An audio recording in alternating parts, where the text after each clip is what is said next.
Si vous voyez cette vidéo, c'est qu'il se passe vraiment des choses étranges ici. Depuis la dernière critique sur Arthur Malédiction, je crois qu'il y a quelque chose chez Elio qui a changé. Je sais pas ce que c'est, mais il agit vraiment bizarrement. On dirait qu'il est plus lui-même. Et je crois que c'est un rapport avec ce film qui a ramené la forêt. Faut que j'en ai le cœur net. Je dois le regarder.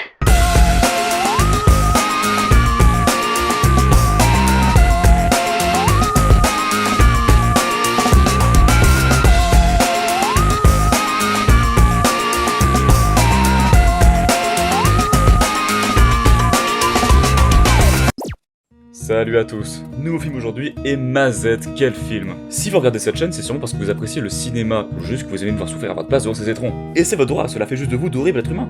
Si vous aimez le cinéma, il est de fortes chances que vous ayez déjà eu affaire à un fan footage. Un fan footage est un genre de cinéma qui consiste à récupérer des morceaux de films déjà existants, afin d'en créer un nouveau. On parle généralement de recyclage, de réemploi, et c'est un genre de cinéma vraiment expérimental assumé, qui personnellement me laisse assez dubitatif. Wow, aïe aïe aïe!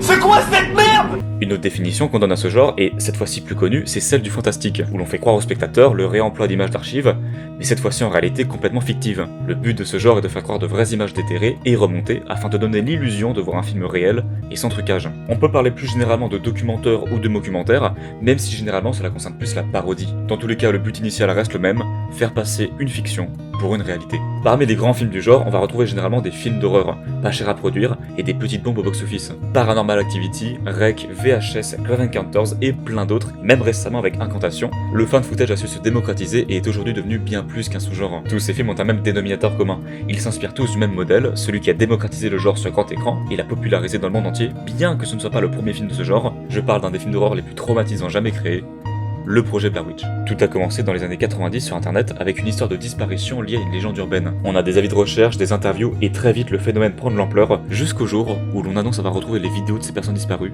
et que ces dernières seront diffusées au cinéma. Le phénomène explose alors et le projet Blair Witch fait le tour du globe. Évidemment, vous l'aurez compris, tout est faux dans cette histoire. Les disparitions, la légende, les images, tout a été mis en place pour faire croire au public que ce qu'il voyait était réel. C'est tout un univers qui a été créé autour du film pour rendre ce long métrage aussi vrai que possible. Ce film ne s'est pas contenté de créer un univers, il s'est affranchi de ses limites pour s'étendre partout avant même d'avoir été diffusé. On parle du film le plus rentable de l'histoire du cinéma, avec un budget initial de 60 000 $, qui en aura rapporté 250 millions. Et comme tout le monde, moi aussi j'ai pris une claque de l'espace en le découvrant pour la première fois. Je m'en souviens encore, j'avais 4 ans, et comme tous les jours ma mère me laissait seule à la maison pendant qu'elle se bourrait la gueule, et c'est là que je suis tombé dessus.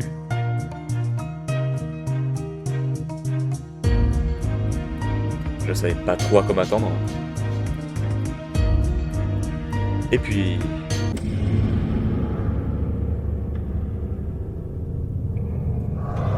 Alors bon, quand j'ai appris qu'il allait y avoir une suite, eh ben j'ai failli me crever les yeux. On se le mate ? Blair Witch 2, sorti en 2000 et réalisé par Joe Berlinger, que vous avez sûrement déjà vu passer sur Netflix avec ses documentaires sur des tueurs en série. Tout commence donc par un bon vieux message d'avertissement qui nous dit que les événements suivants ne sont pas inspirés de faits réels et que c'est juste de la fiction. Mais c'est pas censé être l'inverse de ce qu'un film doit proposer de base. Le film n'a même pas démarré, on n'a pas vu une seule image, et pourtant, le film détruit déjà tout ce qui faisait l'univers de Blair Witch. Eh ben, ça annonce du bon pour la suite, hein. Tout commence par une série d'extraits de journaux télé pour nous rappeler à quel point le premier film a marqué tout le monde, et que depuis sa sortie, des vagues de touristes viennent sur les lieux de tournage en quête de paranormal. Et comme c'est l'Amérique et qu'on veut faire un max de thunes, et ben les habitants du coin ont profité de ce filon pour vendre un max de merde aux touristes du genre... Les cailloux, ça a marché sur internet, mais ce qui se passe, c'est que ça coûte trop cher à transporter. Des cailloux. Ok, attendez, donc ça veut dire que t'as des gens qui font des centaines de kilomètres pour acheter des cailloux. Et je fais bien attention, surtout le matin quand je vais faire les courses. Je vérifie que je suis maquillée et que j'ai pas l'air ridicule. Bon, qui lui dit? Le film retourne donc en arrière pour une séquence hôpital qui n'a absolument aucun sens, à part nous montrer le vendeur d'allumettes se faire mettre un tube dans le pif. Enfin si, on pourrait y croire, oui, si c'était pas aussi mal foutu.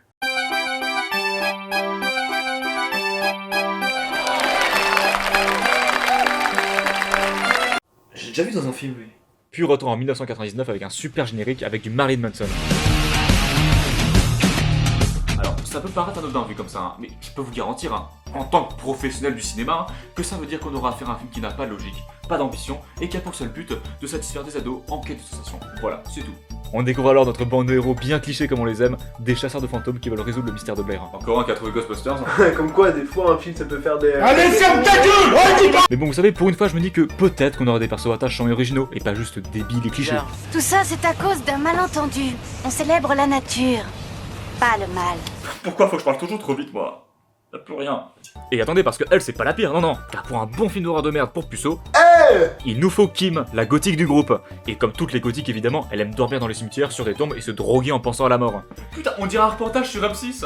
Ouais, là, je suis morte, épuisée à cause de mes 2 jours de voyage. Non mais, vous savez à qui elle me fait penser? J'ai 2300 ans avant Jésus-Christ. Eh, va manger du caca là au lieu de me parler de conneries à la con. Le groupe de potes décide donc d'aller faire des provisions, mais plutôt que d'aller à l'hypermarché à 10 minutes d'ici, ils préfèrent aller dans la supérette de Consanguin parce que, je cite, J'achète pas à Burkittsville, je leur pisse à l'arrêt. Oh là là, je suis anticonformiste, dis donc.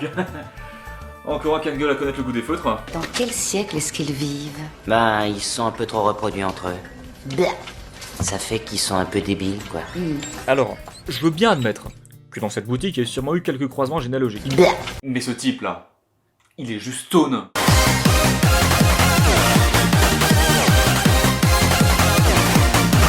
Les amis reprennent la route et tout se passe plutôt. Attends quoi? Mesdames, Messieurs, le tournage de cet épisode a été momentanément interrompu suite à l'incompréhension générale de l'équipe face à cet extrait. On en cherche d'ailleurs toujours le sens, mais seules 3 solutions nous ont paru plausibles. Pour la première, L'Oréal a voulu créer un effet sans même savoir ce qu'il faisait. La seconde, c'est juste de la merde. Et la troisième... Nique ta mère. On est de retour. Nos amis sortent donc leur matériel et rejoignent la forêt. Tu es enceinte de combien?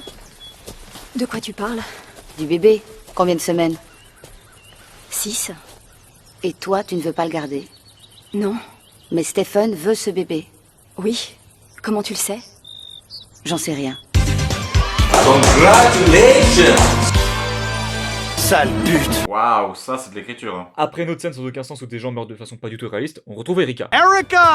Non, non, non, pas celle-là, non, non. Erika qu'on nous avait quand même présentée comme une sorcière. C'est une sorcière. Complètement taré. Puis-je avoir la permission de prendre cette feuille? Merci. T'es conne? Si Erika s'éjette au groupe, c'est justement pour rentrer en communion avec la sorcière de Blair afin de devenir sa disciple et de pouvoir rentrer en pleine communion avec la nature. Bon alors personnellement je mettrais pas ça sur un CV. Cette déclaration n'a l'air de choquer personne. Une fois la nuit tombée, comme tous les chasseurs de fantômes professionnels, ils se défoncent et se mettent une casse, y compris Christine. Bah, t'es pas enceinte, elle? Comme on est dans un film de merde pour ados, il faut évidemment que les persos parlent de cul, qu'ils se plaignent du monde et de la société actuelle. Et d'où je viens, il y a plein de monde qui pense à cause de mes sapes noires que je suis malade mentale, serial killer ou même. Oui, bon. Après, tu dors quand même dans des cimetières, hein, donc je pense que ça peut jouer sur ta réputation. Une bande de chasseurs de fantômes rivaux vient troubler la fête, mais ils se font aussitôt remballer par les héros. Allez les enfants, on dit tous au revoir au personnage secondaire inutile. Au revoir. Allez, au revoir. Bande de sous-merde. La soirée continue toute la nuit, et maintenant c'est clair que s'il y avait un truc dans le ventre de Christine, et bah... Et bah c'est mort. Hein. On a le droit ensuite à un plan séquence inutile de Kim qui s'enfile une bière, et c'est long, et ça sert à rien. Surtout quand on enchaîne un plan pareil avec un montage type Bollywood sous coke. L'équipe se réveille le lendemain sous une mystérieuse pluie de papier. Et pourquoi plus de papier? Eh bah je sais pas du tout. Ah, mais rassurez-vous, hein, parce que je pense que le film non plus ne sait pas. Ouais, encore un. Les caméras, les bandes vidéo et les notes de nos héros ont toutes disparu. Mais heureusement, Kim possède le acquis de l'observation et savait que les bandes se trouvaient sous un tas de pierres. Je crois que les bandes sont ici. Elles sont où? Tu les vois? Dans mes pensées, je les vois, moi. Elles sont là! Mon Dieu, congratulations! Et comment le savait-elle? J'en sais rien. Mais quelle icône celle-là! Tricine fait subitement une hémorragie. De Dieu, le bébé! Ah bah oui, hein, c'est que maintenant qu'il faut s'inquiéter. Hier soir, tout allait très bien encore. Tricine est donc emmenée à l'hôpital et elle aperçoit... Qui a chié sur mon écran? Et même Tricine, ça les ferait pas regarder, elle est juste saoulée. Son copain vient la rassurer. Et évidemment, ils quitteront le groupe pour laisser Tricine se reposer, et je déconne! Ils reprennent la route tous ensemble pour aller voir les bandes chez Jeff qui habite dans une ancienne usine. Pourquoi pas? Le lieu parfait pour une femme qui vient de faire son gosse, hein. On aurait pu trouver un meilleur endroit pour dormir, non? Tu le pommes pas, le gosse, tu nous fais chier, là! Mon système d'alarme, le plus cheap du coin. Et ça, c'est quoi? Un arrosoir? Ok, donc elle est vraiment conne. Jeff nous présente son super atelier de brindille, et Erika, qui n'a pas envie de fermer sa gueule décidément, décide de lui faire une leçon sur le capitalisme. En tant que croyante, je me bats contre ça, Jeff. Marre du capitalisme basé sur la peur et l'ignorance. Je sais pas, est-ce que tu penses que c'est bien de style exploiter notre culture juste pour se faire brûler avec un petit caisson? Pendant que Tricine et son mec sont partis pioter, le reste de la bande regarde les... Bah les bandes quoi. Ils se rendent compte sur les images que le gros arbre qui avait au milieu de leur campement a mystérieusement disparu. Bah il est sûrement parti avec le scénario je pense hein. Et le jeu d'acteur de Kim aussi peut-être. C'est quoi ça? Quoi? Reviens en arrière. Qu'est-ce que t'as vu? Je suis pas bien sûre, c'était une sorte de flash, je sais pas. Ouais, c'est nul. Tu manques de talent. Personne n'aime ici, ok? Oh putain, gros nibard. Sur une photo montrant seulement 5 cadavres au sol, Stephen arrive à reconnaître très facilement Coffin Rock. Ah mais les facilités scénaristiques, c'est ce que je préfère dans ce film. Hein. En entendant Tristan l'appeler, Stephen va la rejoindre. Et attendez une minute, pourquoi il y a des têtes de mannequins dans une télé? Quelle horreur! C'est horrible ça! Mais je vous promets, je sais pas qui me fait le plus flipper entre la naturophile, Jodie Adams ou Louis la Brocante. Stephen se met à entendre des pleurs d'enfants très mal mixés et s'aventure dehors. Je suis à 2 doigts de regretter Balthazar. Mais ça va en fait finalement. Ce qui surprend Stephen en revanche à son tour, c'est que Tristan a aussi entendu les pleurs d'enfants dans son cauchemar. Tout ce qui arrive est rationnel. On n'a pas encore compris ce que c'est, mais on va trouver l'explication. Ce que tu dis n'a aucun sens. J'adore sa réaction, putain. J'ai jamais vu un déni pareil. Ouais, c'est clair. L'histoire suit son cours et les héros tombent alors sur leur première image paranormale. Une femme à poil qui fait du pole dance. Ok, donc ce film nous prend vraiment pour des cons. Ok, j'ai besoin d'alcool. Ouais, et moi aussi. Du vieux poulet à emporter, mais il y a plein de piles. Donc le gars range tes piles dans le frigo. Ok, d'accord, et mon ex disait que c'est moi qui avais des problèmes. N'importe quoi. Comme Stephen est un peu tendu, Erika décide de le détendre un peu. Et Stephen n'oppose aucune résistance alors que je vous rappelle, il a une femme qui est dans la pièce d'à côté et qui vient de perdre son gosse. Quel connard. Quel connard. Faut peut-être que je rappelle mon ex, moi tiens. Erika lui ouvre le ventre avec ses ongles, mais ce n'était qu'un rêve. Après avoir revu les images sous un autre angle, il s'avère qu'en fait le fantôme nudiste du début était en fait Erika, qui ne se souvient aucunement de cet événement, et décide de partir faire des incantations avec son kit de ma sorcière bien aimée. Kim vient la voir pour lui dire que quand même elle est pas très nette, mais Erika lui montre des symboles qu'elle a gravés sur le corps, ce à quoi Kim répond « Erika, moi aussi j'ai la même chose, ok? C'est rien, c'est genre une plante qu'on a dû toucher. Kim, qui s'en bat la race de la logique, s'en va chercher seul des pierres dans la supérette du début. Attendez, mais ce mec il a pas bougé depuis 2 jours là. C'est fini, j'arrête. Je suis en pleine redescente, ça va pas du tout là. Kim se fait traiter par une dame fan de fromage blanc, J'en sais rien, j'ai pris n'importe quoi. s'embrouille avec la connasse de caissière et part rejoindre ses amis. Elle voit des gens qui sont morts, mais Ah mais on s'en fout. elle retourne dans la maison, apporte une bière à Jeff et boum, hallucination. Non mais là faut arrêter par contre s'il vous plaît. Est-ce que vous, ça vous plairait si toutes les 5 minutes, je faisais... Internet. Non. Vous quitteriez la vidéo. On peut aussi quitter le film sinon. Non. Je peux pas. Comme par magie, Erika disparaît soudainement, mais nos amis héros décident de se mettre à sa recherche. Pourquoi faire? Ils appellent donc ses parents, mais en fait... Le pasteur Lirsen et sa femme n'ont pas de fille. Je vais vous prendre vos facilités scénaristiques s'il vous plaît. À l'unité, la douzaine. Enfin, la douzaine. Bon, le film part clairement en couille à partir de ce moment-là, du coup je vais essayer d'être concis. Le shérif appelle la bande pour leur dire qu'ils sont suspectés du meurtre de l'autre bande de chasseurs de fantômes, qu'on a vu 30 secondes, je vous rappelle, et ne doivent pas bouger d'ici. Edwige traverse la ville pour un jumpscare raté, J'ai mal. on a un flash-forward pas intéressant, Ah oui c'est vrai, je vous ai pas encore parlé des flash-forwards. tout le film, on a des micro-flashs du futur qui durent 5 secondes. On n'apprend rien, on comprend rien, mais comme les cours de techno au collège, bah c'est là. Et on subit. Donc, avec tout le bordel qui se passe, les accusations se portent évidemment sur Erika. Je vois vraiment pas pourquoi on la suspecte. Enfin, non, pour Kim, tout est normal et c'est Jeff le con dans l'histoire. T'es un dingue. Oh putain cette VF.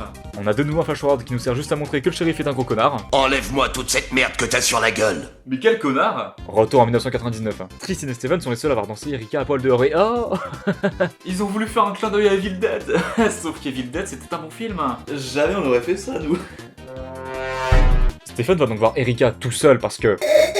Le pont s'effondre, Le pont est cassé. le fantôme Moonwalk apparaît, Tristan laisse son mec dans la merde et s'en va danser sur son lit. Serveur, une autre. Kim tombe sur des dossiers de chaque personnage dans le bureau de Jeff, mais Jeff affirme ne jamais les avoir vus. Jeff reçoit la visite du shérif, mais en fait il est pas là, et le pont se reconstruit. Mais en fait non, on a des flashbacks, des flash-forwards, des chiens qui apparaissent, qui disparaissent, on retrouve Erika qui est morte. Merci. Enfin, je sais pas vu qu'elle tient quand même debout toute seule. Et finalement c'est Tristan qui nous donne la réponse à cet engrenage de diarrhée. C'est en marche arrière. Et que Vivra vous enfant zèle. Mais tu vas la fermer ta gueule. Donc comme toutes les apparitions étranges se sont déroulées à l'envers, la logique serait de voir les vidéos aussi à l'envers. Non mais c'est beaucoup trop con, ça marche pas comme ça. Voilà, vous êtes satisfait? Voyez, ça donne rien.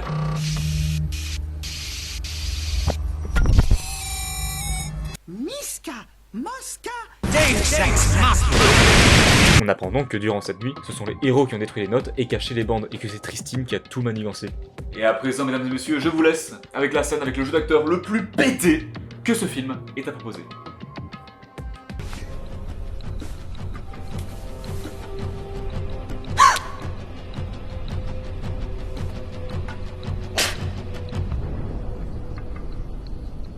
Vous allez crever ici. Putain mais même Kim elle est choquée de cette... Je sais même pas comment appeler ça là. En châtiment pour son horrible performance, Tristan s'enroule une corde autour du cou et Stephen la pousse. T'es un gros pédé! En même temps, c'est pas très sympa. La police arrive et embarque la bande de protagonistes. On apprend donc la vérité une seconde fois. Malheureusement, et cela est trop souvent arrivé dans ce pays, la violence au cinéma a inspiré des actes de vraie violence. Oh non, pas toi aussi. Qu'est-ce que les films de merde ont à cracher sur le cinéma en balançant des conneries pareilles? Je croyais qu'Arthur Malédiction c'était un cas isolé. Lèche-moi les couilles. Les vidéos récoltées par la police montrent donc que tous les meurtres ont été commis par les 3 héros, qu'ils ont tué Erika, la caissière, que Tristan est innocente, et c'est fini. Ne cherchez pas. Parce que oui, on pourrait se poser 1000 questions. On peut se demander pourquoi est-ce qu'on appuie autant sur le fait que Jeff était en HP? Pourquoi, si c'est eux qui sont responsables de la pluie de papier, ils continuent de pleuvoir à leur réveil? Pourquoi Stephen n'empêche pas sa femme de boire s'il veut vraiment ce bébé? Pourquoi les bandes montrées par les flics racontent l'inverse de ce qui s'est passé? Enfin, c'est réel du coup? Ou c'est la sorcière qui a ouvert Première Pro et qui a fait le montage? Et pourquoi la sorcière elle a pas tué tout le monde comme dans le premier film? Ouais, il y a du buzz hein. Buzz avec un double Z. On pourrait se poser toutes ces questions, oui. Mais ça ne sert à rien. Parce que ce film n'a pas de sens.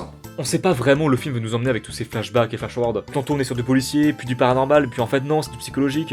Là, je dis pas du tout qu'on peut pas mélanger les genres, hein. Sinister l'a très bien fait. Mais là, on sait juste pas dans quelle direction voulait aller le réal. Et on dirait qu'il a essayé de toutes les prendre. Mais même au-delà de ça, tout le reste, tout ce qui enrobe ce film est raté. J'ai déjà parlé du jeu d'acteur et du manque de relief des personnages, hein, tantôt clichés, idiots ou détestables. Non, ce que je déteste le plus dans ce film, c'est son manque de respect. On sent vraiment qu'on a affaire à un film qui a pour seul but de surfer sur le succès du premier film, et d'attirer un maximum d'ados en quête de légendes urbaines et de sensations fortes. Non, je veux dire, on a vraiment tous les ingrédients du film de merde pour ados. Bande de jeunes cons qui veulent chasser des fantômes, check. La gothique qui dort sur des tombes, check. Soirée avec alcool, drogue et blagues de cul, check. Scène de sexe sans intérêt, check. Marilyn Manson au générique, putain, check. Ce film n'a aucune raison d'exister si c'est vivre à travers son grand frère. C'est comme un chimot parasite qu'on aurait pas acheté à la poubelle, tu vois. Mais malgré tout, je peux pas cesser de penser que ce film c'est pas la version qu'on aurait dû avoir, et que les producteurs ont juste tout remodelé à leur sauce. Y a qu'à voir le montage, ça va dans tous les sens. On va dans le passé, dans le futur, il y a des fois où les plans s'enchaînent, on n'a pas le temps de voir ce qui se passe, ça raconte rien, et à l'inverse des fois, les plans sont atrocement longs et ne font aucunement avancer le récit. Entre ça et sa morale humiliante et détestable, Blair Witch 2 n'a rien pour se sauver, et on comprend très facilement pourquoi il revient régulièrement dans les listes des pires films d'horreur. Mais bon, je me dis, si on a survécu en le voyant, bah, c'est qu'il y a sûrement pire, hein. Donc sur ce, je vous laisse, je vous dis à très bientôt, et n'oubliez pas, voir des films c'est bien, mais des bons films c'est mieux. Sur ce, vive le cinéma, et à très bientôt. Et coupé. Elio?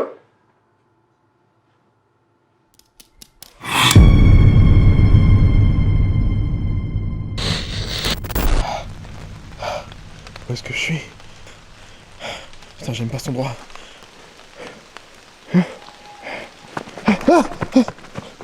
C'était quoi ce truc? J'entends des trucs là. Y'a quelqu'un?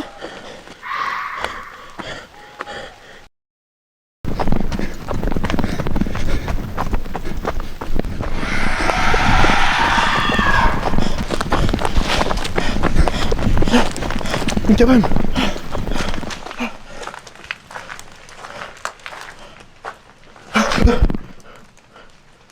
Elio, c'est toi? Je suis là, mec. Ah! Mais du coup, c'est qui lui? Qu'est-ce que c'est?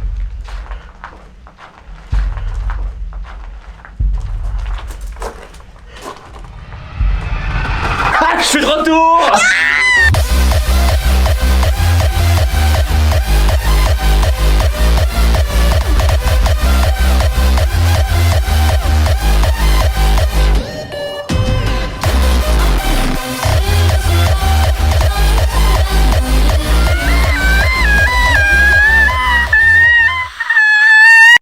Ça va? T'as fait un cauchemar, on dirait. Allez, viens, je vais te montrer un film.